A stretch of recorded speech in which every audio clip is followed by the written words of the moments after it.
Hello, ഇന്ന് നമുക്കൊരു pineapple ഹൽവയുടെ recipe നോക്കാം കേട്ടോ. അതിന് വേണ്ടി നല്ല പഴുത്ത പൈനാപ്പിൾ ഒരെണ്ണം എടുത്ത് ചെറുതായിട്ട് കട്ട് ചെയ്ത് മിക്സിയുടെ ജാറിലേക്ക് ഇട്ട് നല്ല പേസ്റ്റായിട്ട് അരച്ചെടുക്കാം. ഇനി നമുക്ക് ഒരു അരിപ്പയിലേക്ക് ഇട്ട് നന്നായിട്ട് അരച്ച് മാറ്റി വെക്കാം. ഇനി നമുക്കൊരു പാത്രത്തിലേക്ക് ആവശ്യത്തിന് കോൺഫ്ലവർ ആഡ് ചെയ്ത് കൊടുക്കാം. എന്നിട്ട് കുറച്ച് വെള്ളവും ചേർത്ത് മിക്സ് ചെയ്ത് മാറ്റി വെക്കാം.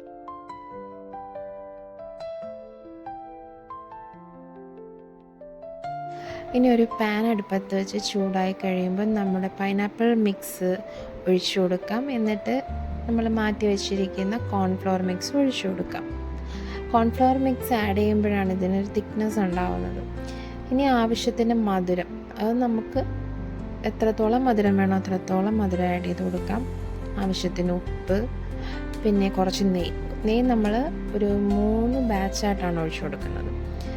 നന്നായിട്ട് മിക്സ് ചെയ്ത് നമുക്ക് ആ ഒരു പാനിൽ നിന്ന് വിട്ട് വരുന്ന പരുവം ആകുന്ന വരെ ഒന്ന് നന്നായിട്ട് മിക്സ് ചെയ്ത് കൊടുക്കാം. പാനിൽ നിന്ന് വിട്ട് വരുന്ന ഈ ഒരു പരുവാകുമ്പോഴത്തേക്കും ഡ്രൈ നട്ട്സ് ആഡ് ചെയ്ത് കൊടുക്കാം. പിസ്ത, ബദാം, കാഷ്യൂസ് ഇത് ആഡ് ചെയ്ത് കൊടുത്തിട്ട് നന്നായിട്ട് ഇളക്കി യോജിപ്പിക്കാം. നമ്മുടെ കയ്യിൽ ഏത് ഡ്രൈ നട്ട്സ് ആണോ ഉള്ളത് ഇതെല്ലാം നമുക്ക് ആഡ് ചെയ്ത് കൊടുക്കാം. ഞാനിവിടെ കുറച്ച് വെളുത്ത എള്ളും കൂടി ചേർത്ത് കൊടുക്കുന്നുണ്ട്.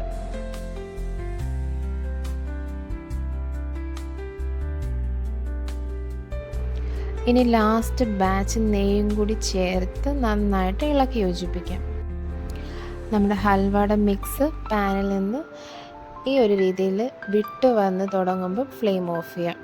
ഇനി നമുക്കൊരു പാത്രത്തിൽ നെയ്യ് തടവി കുറച്ച് വെളുത്ത എള്ളും സ്പ്രെഡ് ചെയ്ത് വെച്ചിട്ട് നമ്മുടെ മിക്സ് ഒഴിച്ചു കൊടുത്ത് നന്നായിട്ട് സ്പ്രെഡ് ചെയ്തെടുക്കാം. ഇങ്ങനെ സ്പ്രെഡ് ചെയ്യുന്ന ടൈമിൽ സ്പൂണിൽ കുറച്ച് നെയ്യ് ഒഴിച്ചു കൊടുത്തിട്ട് ചെയ്താൽ നമ്മുടെ സ്പൂണിലേക്ക് ഈ ഹൽവയുടെ മിക്സ് ഒട്ടിപ്പിടിക്കുന്നത് ഒഴിവാക്കാൻ പറ്റും. ഫൈനലി കുറച്ച് വെളുത്ത എള്ള് നമുക്ക് ഹൽവയുടെ പുറത്തേക്ക് സ്പ്രെഡ് ചെയ്ത് കൊടുക്കാം. ഇനി ഇത് തണുത്തതിന് ശേഷം ഡിമോൾഡ് ചെയ്ത് കട്ട് ചെയ്ത് സെർവ് ചെയ്യാം. അപ്പോൾ ട്രൈ ചെയ്തിട്ട് ഫീഡ്ബാക്ക് ഒക്കെ കമൻറ്റിൽ പറയാൻ മറക്കല്ലേ. സബ്സ്ക്രൈബ് ചെയ്യാതെ ആരെങ്കിലും വീഡിയോ കാണുന്നുണ്ടെങ്കിൽ ഒന്ന് സബ്സ്ക്രൈബ് ചെയ്തിട്ട് പോണേ. അപ്പോൾ താങ്ക് യു ഫോർ വാച്ചിങ്.